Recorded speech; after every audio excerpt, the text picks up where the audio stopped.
I got a poster!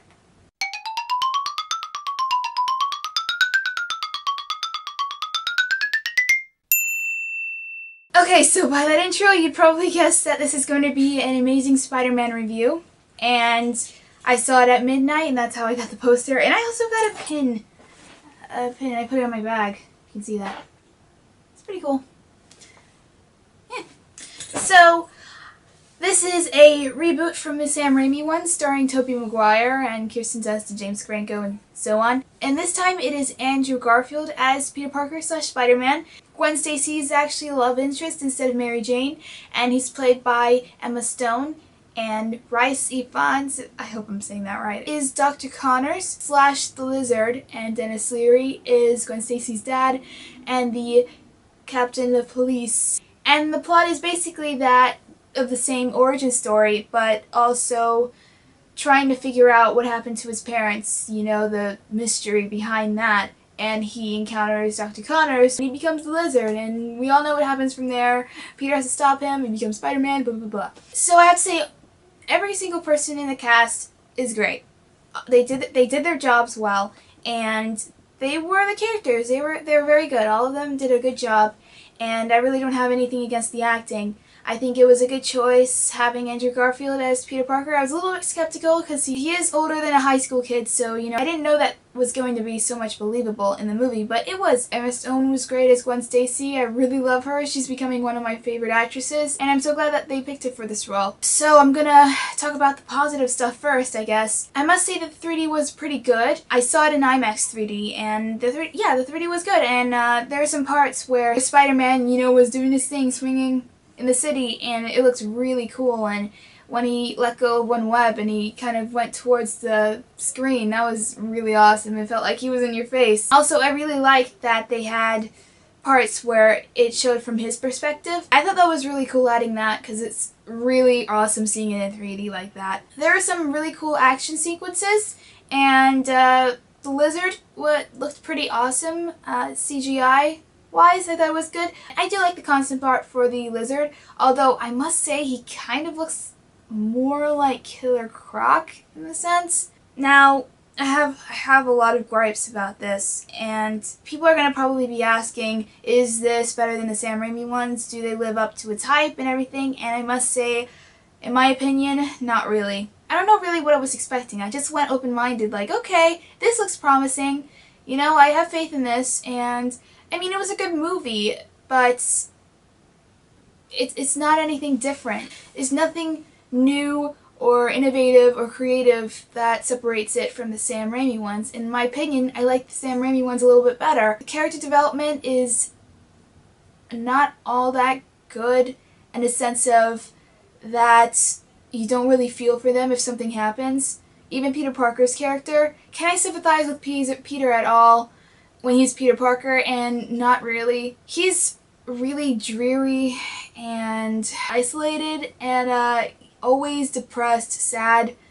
I know that, you know, obviously his parents disappeared. He wants to know more about that, and, you know, Uncle Ben died. Oh, spoiler alert. But I mean, he acted like that through the whole movie. I don't think he's supposed to act like that. I know he's pretty sad about his parents, but I mean, Peter's still a loving person, and he still is very lighthearted, and I just didn't get that impression at all with him in this movie. Oh my god, Spider-Man never keeps on his mask. There are plenty of times in this movie where he takes off his mask, you know, for certain reasons, and I'm like, are you kidding me? Put your mask back on. You're Spider-Man. You can't have people knowing who you are. And also, when he, you know, starts finding out about these spider powers, there are a lot of witnesses around of him doing really abnormal things, like climbing on the walls and having just really super strength that obviously a normal person wouldn't have. So it's kind of like, wouldn't people notice that? Like, kind of piece together the evidence? He just kind of does these abnormal things, and then he just like walks off like, oh, yeah, whatever. Also, I didn't really buy the family element of Peter and Aunt May and Uncle Ben. I just never got a feeling that they were a family or that they really loved each other, all of them. So when Uncle Ben died, I never really got anything that made me have an emotional connection to any of the characters because I didn't feel like they had chemistry together as a family. So when he died, I just didn't feel anything. Also, I felt like Gwen Stacy's dad wasn't used to his fullest extent, you know? He kind of was underdeveloped and underused. I thought he was going to be more involved in the movie. Dr. Connors and Lizard, I didn't feel like his development was really in-depth. Dr. Connors is supposed to have a totally different personality from the Lizard. The Lizard's kind of like a crazy side of him, almost like Two-Face in a sense, but he's not controlling his actions when he's Lizard. He's just kind of like a cliched villain in a superhero movie, really. There's nothing that I'll really remember after I've seen it, like, oh my god, the Lizard was amazing! Oh man, you know, I'll never ever get that feeling with the Lizard because it just wasn't developed as well as it should be. By the time that he finally reveals his plan, I'm like, that's it? Are you serious? I was expecting something more creative or different. This one just didn't have any heartfelt moments. Peter Parker, even when he actually becomes Spider-Man, you never really buy that he's doing this for the people of New York either.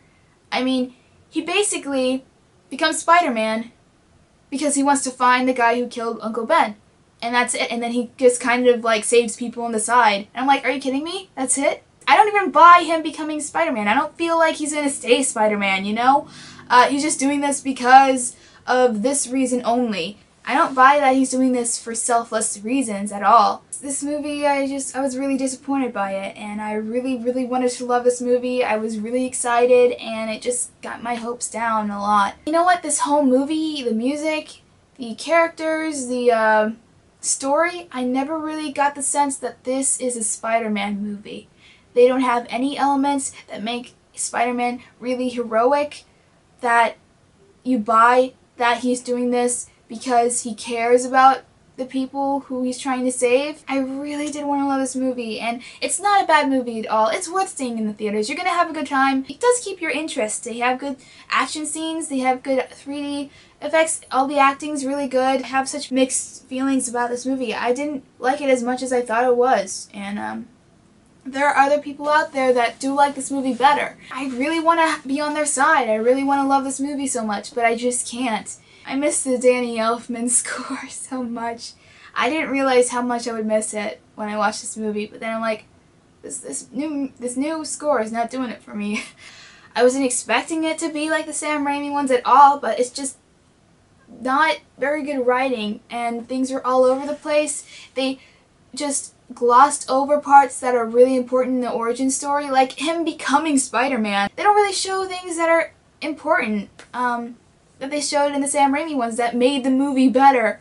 So I'm gonna have to stick with the Sam Raimi ones, and you might like it better than I do, but I couldn't buy it. I couldn't buy anything in this movie. The acting's good, and everyone did their part well. You know, the direction's good and everything. It's just, I think it is just the key writing. There's nothing really creative. I think that Sony was trying to make them write it faster, and they didn't really have time to really develop a good story, something that's different.